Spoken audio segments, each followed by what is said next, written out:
Matheus, 2 semanas. Laís, 2 semanas desaparecida das minhas conferências. Quero ver vocês, viu? O pessoal da manhã também. Preste atenção. André, Jonathan. Não, Jonathan não. Jonathan, toda a conferência de que eu quero te matar, Jonathan. Toda a conferência tá lá. Cecília, você faltou a minha última conferência. Cadê você, hein? Preste atenção, pessoal. Falei pra vocês que a gente está trabalhando o assunto agora que não tem no nosso livro. Então, assim, eu preciso que vocês, olha, passem aquele feedback para mim durante as nossas conversas, para a gente ver, para a gente tirar as dúvidas que ficaram, para a gente discutir alguma coisa que você achou que estava bom, que estava ruim, que não entendeu. Então, ó, se liga aí nos nossos dias, nos nossos horários de encontro. Dando continuidade ao que eu já comecei a falar para vocês, a gente vai trabalhar mais um assunto que não está no livro, ou seja, mais um assunto que eu estou trazendo para vocês, que é mais uma organização sistêmica. Semana passada a gente trabalhou sistema digestório. Esta semana nós vamos para o nosso sistema respiratório. Vamos trabalhar o nosso segundo sistema. Por que a gente trabalha o sistema respiratório logo após o sistema digestório? Semana passada eu falei para vocês que a gente tinha um órgão em comum ao sistema digestório e ao sistema respiratório. E esse fato de a gente ter um órgão em comum aos dois sistemas faz com que a gente faça esse link, essa ligação entre os sistemas. Porque não existe uma ordem, uma cronologia de estudo do sistema. A organização sistêmica você estuda de acordo com como você programar. Eu tento seguir essa ordem e trabalhar os órgãos que se unem aos sistemas, fazendo com que a gente tenha essa organização. Por isso, vamos trabalhar nosso sistema respiratório. Tão importante, tão debatido ultimamente, né? Tanto se tem falado sobre o nosso sistema respiratório, devido a esse coronavírus que nos assola. E agora, devido a todas essas questões, usa-se máscara, não usa-se máscara, o sistema respiratório vai ser afetado, como é que fica, tudo isso eu espero que vocês consigam entender e assimilar um pouco mediante o que a gente vai trabalhar. Por quê? Primeiro, qual é a função do sistema respiratório? O que é que ele faz? Ele é responsável pelas trocas gasosas, ou seja, entra oxigênio, sai gás carbônico. Então, se ele é responsável pelas trocas gasosas, eu tenho que entender a importância dessas trocas gasosas e como elas ocorrem. E é conhecendo o sistema respiratório, conhecendo o seu funcionamento, que vocês vão entender isso bem direitinho. Então, pega o caderno, pega a caneta, pega o marca-texto, pega o lápis, pega todos aqueles materiais que vocês usam durante as aulas, coloca aí, e acompanha comigo o sistema respiratório. Vamos para o nosso primeiro slide. A estrutura do sistema respiratório. Vamos jogar tudo que tem aí sobre a estrutura. Vamos lá. Como é que a gente começa a entender a estrutura do sistema respiratório? A gente vai começar pela onde? Por onde o ar entra. E aí eu vou entrar no primeiro ponto de debate, no primeiro ponto de discussão.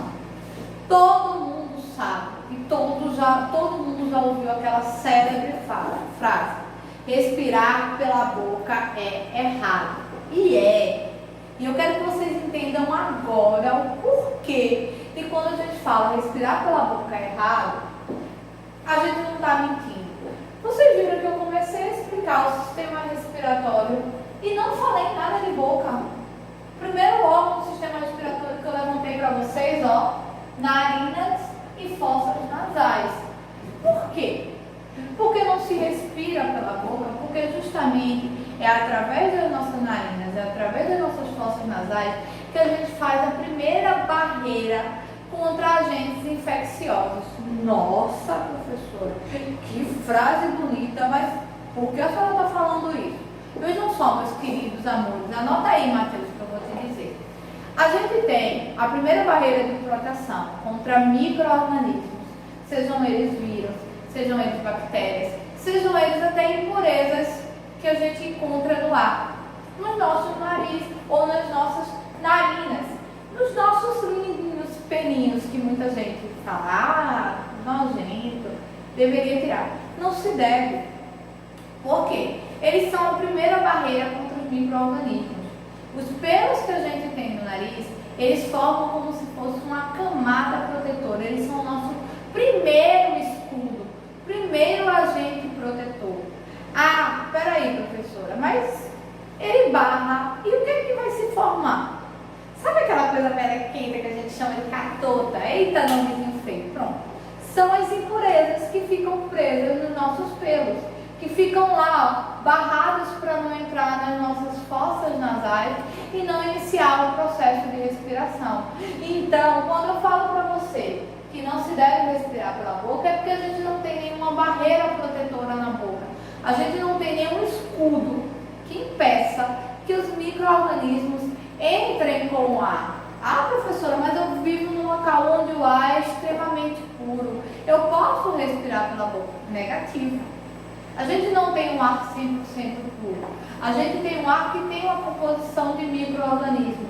E essa composição de micro-organismos, se ela pode ser inicialmente barrada para que a menor quantidade de corpos estranhos venham adentrar no nosso sistema respiratório, que seja, e isso acontece no nosso nariz, nas nossas fossas nasais, mediante os nossos pelos protetores.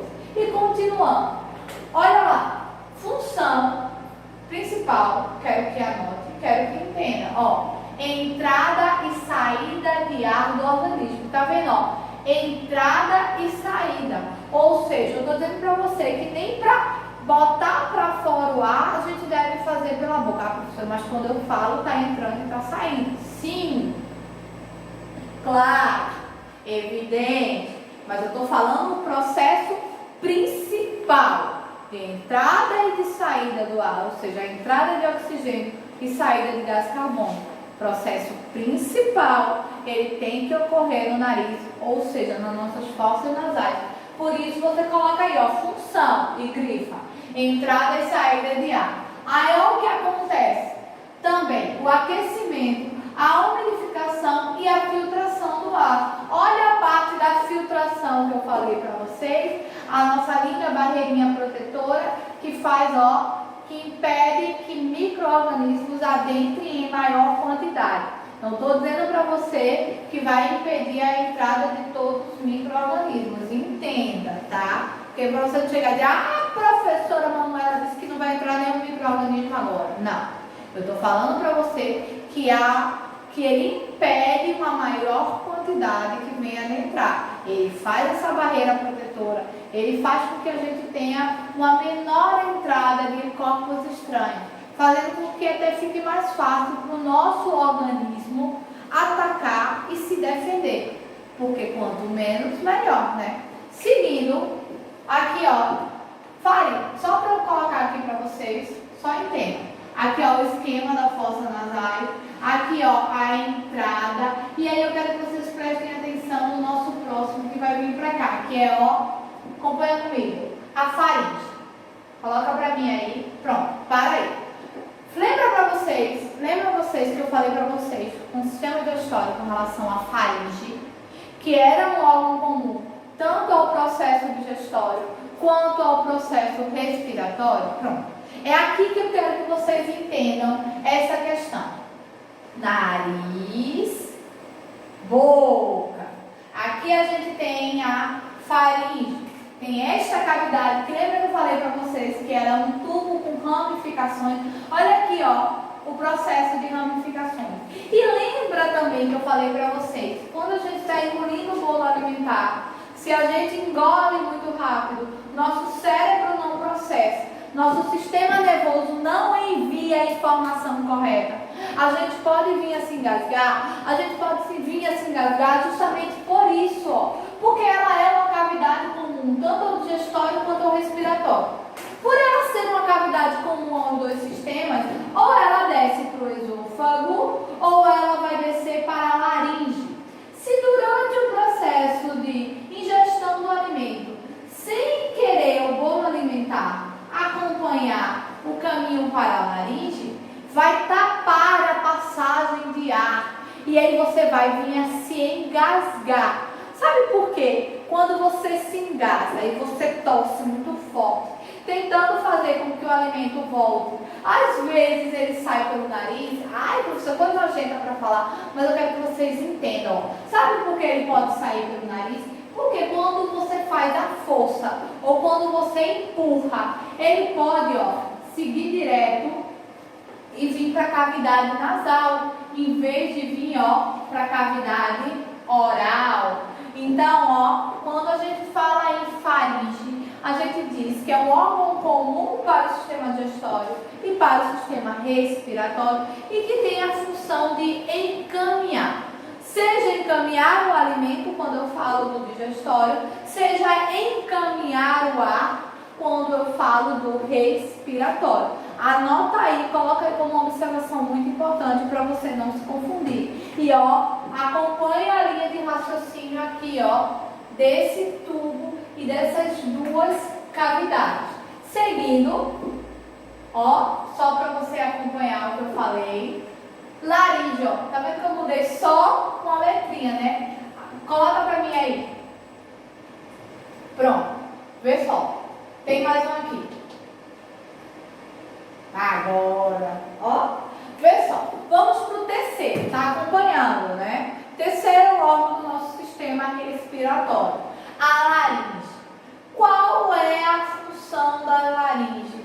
Como é que ela vai funcionar? Veja só, dentro da laringe, aqui, nessa região aqui, a gente tem o que a gente chama de epiglote, que vai fazer justamente o papel de bloquear a entrada do alimento. É justamente a laringe que vai dar aquele start. Eita, houve uma falha de comunicação e ela que vai fazer com que o alimento não venha a passar e você não venha a sofrer nenhum dano no seu processo respiratório. Dentro dela também a gente tem o acompanhamento do que a gente chama das pregas vocais, que vai ajudar na produção do som, dessa minha voz linda e maravilhosa, que vocês já sonham com ela. Vocês acordam já no susto, né? Porque não é sonho, é pesadelo. Eu dizendo, cadê a atividade? Cadê o livro? Assistiu a aula? Laís fez o resumo? Sara? Pronto, mais ou menos assim. Então, é justamente aqui, as pregas vocais que vão fazer esse processo de produção do som. Esse som maravilhoso que nós exercemos. E, está tudo aqui, ligado à laringe, que estamos falando dessa estrutura aqui, E as pregas vocais aqui mais embaixo, que fazem justamente que durante a passagem do ar, faça a emissão de som. Então, ela acaba tendo dois papéis. Tem a epiglote, que vai fazer o papel de impedir o alimento para que não haja nenhum choque de funções sistêmicas. E tem as pregas vocais, que vão fazer o som maravilhoso durante a passagem de ar. Saindo daí, a gente vai para o próximo. A traqueia. Pode jogar. Pode jogar mais um pouquinho. Mais um. Aí. Vamos lá. Vamos para o nosso próximo órgão do sistema respiratório. A traqueia. Ela é formada por anéis cartilaginosos. Então, não é uma estrutura óssea. Detalhe. É uma estrutura cartilaginosa. E ela vai fazer o quê? As impurezas que adentrarem, ela vai fazer com que haja uma barreira. Ela vai impedir que mesmo as impurezas que venham a entrar no nosso sistema respiratório, elas fiquem presas, fora que ela é um tubo de ligação entre a laringe e os nossos brônquios e pulmão, ou pulmões, né, que são dois. Então, ela é um tubo de ligação. Ela vai fazer essa ligação entre a laringe e os nossos brônquios, onde efetivamente aqui, ocorre o processo de trocas gasosas. E aí você pergunta para mim, professora, e essa figura aqui ao lado, o que é? Vejam só, isso aqui é uma foto microscópica, muito chique, da nossa traqueia, ou da nossa cavidade traquear, como ela é, e esses que parecem ser cílios, mas na realidade são mucos que fazem justamente essa fixação das impurezas, ou seguram essas impurezas, como eu coloquei aqui para vocês entenderem justamente esse papel tão importante que a traqueia tem no processo respiratório. Seguindo, de novo, mais um. Eu acho que não tem mais não. Tem. Não, agora pode voltar. Pronto. Vamos para os brônquios e bronquíolos. Explica aí, professora, o que é os brônquios e os bronquíolos? Os brônquios e os bronquíolos, eles são ramificações. São duas porções de ramificações. Brônquios e bronquíolos não é a mesma coisa, tá? Brônquio é a estrutura maior ou a maior ramificação que dá origem às menores ramificações, que são justamente os bronquíolos, tá? Estou segurando para vocês entenderem. Depois pro próximo slide eu apago. Fiquem calmos. E aí, que vão fazer é a passagem, é o caminho que o ar está fazendo e ele está adentrando brônquios e bronquíolos para que ele consiga, realizar o processo de trocas gasosas. Lembra? O oxigênio que entrou e o gás carbônico que vai sair. Justamente esse processo de trocas gasosas vai se iniciar agora. E aí, os bronquíolos são ramificações dos brônquios, como eu botei aqui para vocês, que vai dar origem aos nossos alvéolos pulmonares. Grave esse nome, alvéolos pulmonares. Tá aqui, quando você copiar, você grifa, você faz o que for para você lembrar. Porque eu quero que vocês entendam aonde efetivamente ocorrem as trocas gasosas. Porque quando a gente vai falar em sistema respiratório, a gente só fala pulmão, pulmão, pulmão, pulmão, pulmão. Sim, mas aonde efetivamente ocorrem essas trocas gasosas é aqui, nos nossos alvéolos pulmonares. E é isso aí que eu quero que vocês deixem bem grifado e deixem bem anotados para a gente dar continuidade. Deixa eu apagar aqui. Bora embora. Aqui, pronto. Cheguei aonde eu queria falar. Nossos pulmões. Primeira coisa que eu acho que vocês prestaram atenção. Se não prestaram atenção, eu vou tirar um pouco de todo mundo. Nossos pulmões, eles têm a mesma dimensão. Eles têm o mesmo formato. Não, né, pessoal? Mas por quê? Porque eles não têm a mesma dimensão. Eles não têm o mesmo formato. Sabe por quê o nosso pulmão esquerdo tem uma dimensão menor e tem essa cavidade aqui, sabe por causa de quem? Por causa do nosso coração. Porque para que ele possa se encaixar. Aí então quer dizer que ele tem menos função do que o pulmão direito? Não. A dimensão dele ser menor ou ele ter essa cavidade não significa que ele vai trabalhar menos do que o direito. Significa apenas que ele anatomicamente se adaptou. Lembra aquele processo de adaptações que eu tanto falo, que o ser humano, que todos os seres vivos passam, que evoluem? Pronto. O nosso corpo também passa por um processo de adaptação. E isso aconteceu com nossos pulmões. Eles se adaptaram para que houvesse um encaixe entre o coração e o pulmão e que não ficasse disforme e os sistemas eles continuassem funcionando de forma adequada, sem nenhum problema. Mas voltando, sai de brônquios, sai de bronquíolos. Olha aqui, as ramificações, brônquios, e aí vem os bronquíolos, essas ramificações que a gente tem dentro do pulmão. E aqui, ao final dos bronquíolos, a gente tem como se fossem, sabe, a gente compara muito a cachos de uva. E esses cachos de uva são justamente nossos alvéolos pulmonares. É dentro dos alvéolos pulmonares, que fica dentro do pulmão, que ocorre justamente a troca gasosa, a entrada de oxigênio e a saída de gás carbônico. É justamente aqui dentro, nos alvéolos pulmonares, que eles são abraçados, eles são engolidos pelos nossos pulmões, que ocorre o processo das trocas gasosas, ou seja, a entrada do oxigênio e a saída do gás carbônico. Por isso que eu falei, anota e grifa a questão dos alvéolos pulmonares. Saindo desse desenho aqui que eu coloquei para vocês, a gente tem como é que é a estrutura dos alvéolos. Joga aí. Pronto. Não, volta. Tira isso. Não quero na minha aula. Muito bem, obrigada. Temos um mágico. Qualquer dia eu digo para vocês quem é esse mágico que me acompanha na gravação das aulas. Esperem, qualquer dia vocês saberão. E aí, ó, vamos dando continuidade aqui, ó. Os alvéolos. Aquilo que eu coloquei para você, ó, bolsa de ar rica e vascularizada, óbvio. Ó, que eu falei que tem quase o formato de cacho de uva. Porque é aí, ó, que tem, ó, justamente as trocas gasosas, ó, gás carbônico e oxigênio. Justamente esse processo de trocas gasosas, a entrada e a saída ocorre lá nos alvéolos pulmonares. Ele é altamente vascularizado. Por quê, professora?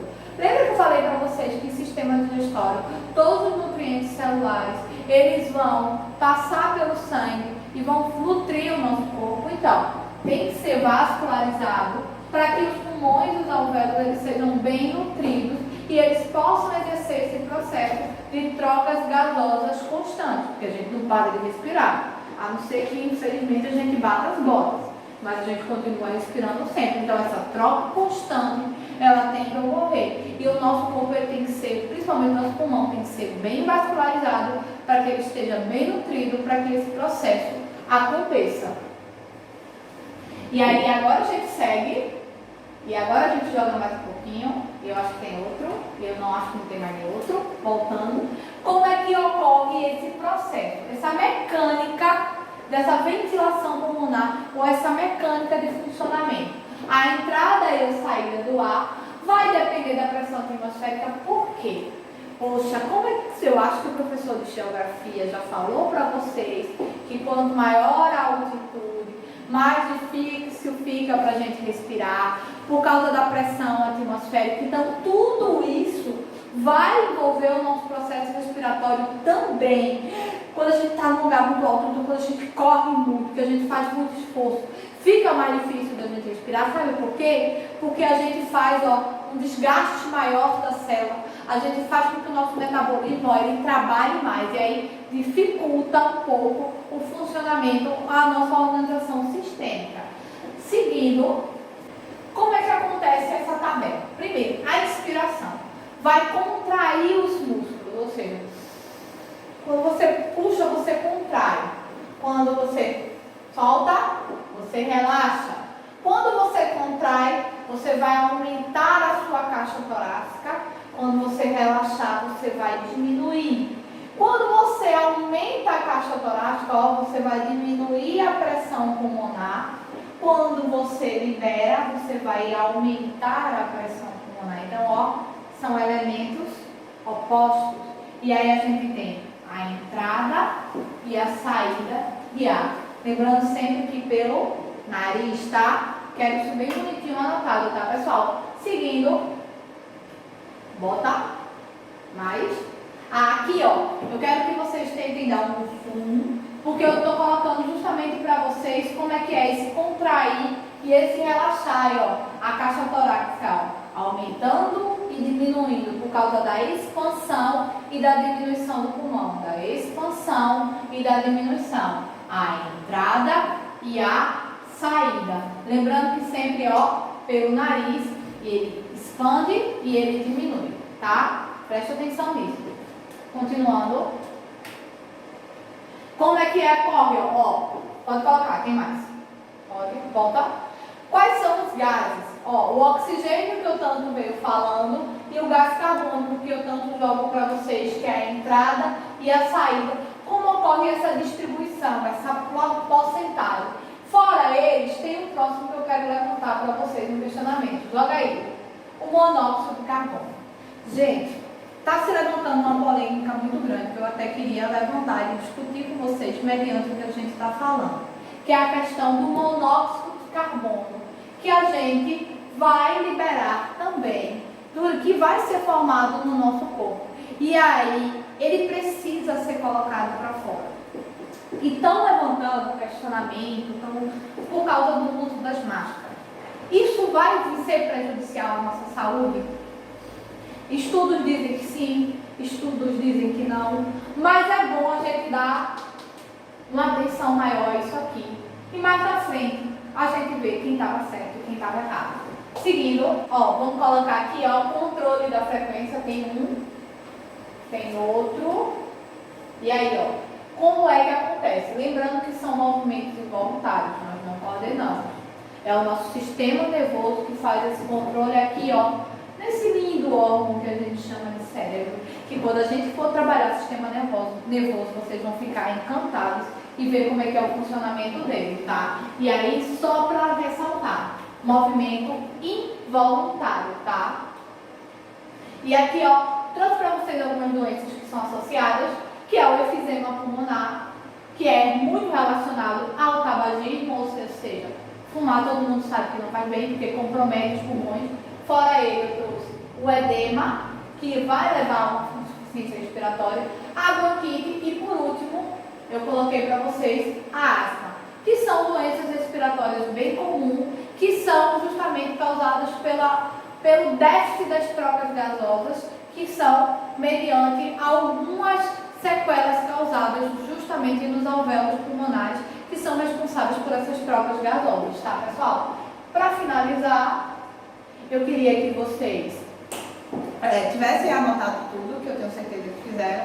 Espero que tenham entendido esse processo do sistema respiratório. Ficou alguma dúvida, ó, coloca para mim lá nos comentários, ou durante as conferências a gente tira. Eu espero, ó, esteja tudo anotado, que tenha sido bem legal para vocês. A gente se encontra na próxima aula, tá, pessoal?